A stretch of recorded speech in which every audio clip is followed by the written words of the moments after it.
every pad has a name on the back that is a tribute to one of our veterans, either fallen or still with us. And Ed chose to ride in honor of,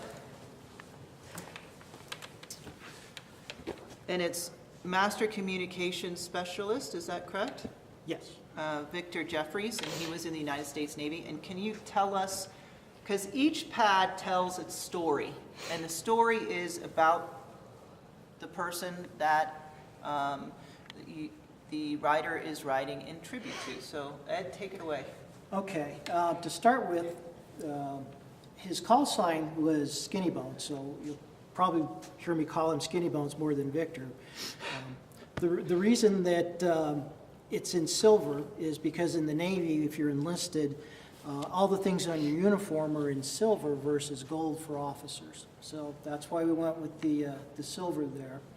A little bit about Skinny Bones real quick. He grew up in New York, grew up in the projects, decided that wasn't the place for him when he was very young, paid attention in school, got a degree in finance, worked on Wall Street to build up his nest egg. His dream was always to move to Hawaii, so he did. Met a nice Hawaiian gal, got married, got a second degree as a teacher, taught PE and science in a high school there on the Big Island. As his daughters grew up, they were getting ready to go to college and he needed money for tuition. So he volunteered for the mission to Iraq and Kuwait. In spring of 2007 is when we left on it. It was a pretty decent tour up until December 24th, 2007. There was a group that had a mission critical task where they had to go from one camp to another camp, but they didn't have enough shooters because it was Christmas Eve to get authorization to leave the wire. Skinny Bones being the nice guy that he was, and yeah, he was a kind of a tall drink of water, African-American guy, about, I'm 6'2", so he was about 6'3", 6'4", really jovial, happy guy.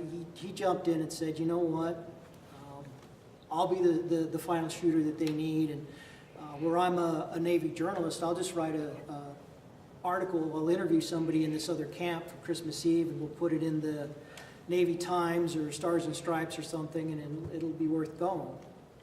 So I authorized him to go ahead and leave, and then I headed out on a mission myself, and they left, and they left by vehicle.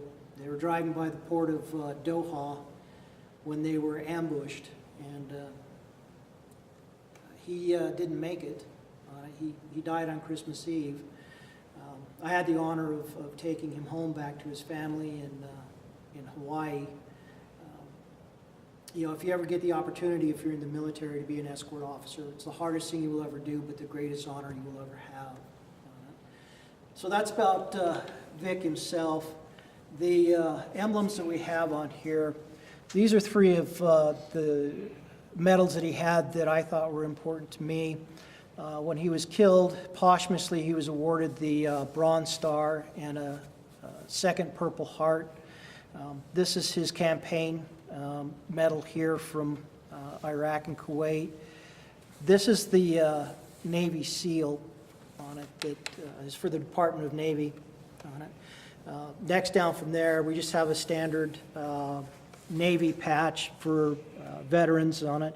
And this will come standard with the saddle pad. And then the last thing is where he was with the SEAL team out of Hawaii. The warfare device for SEALs is on there.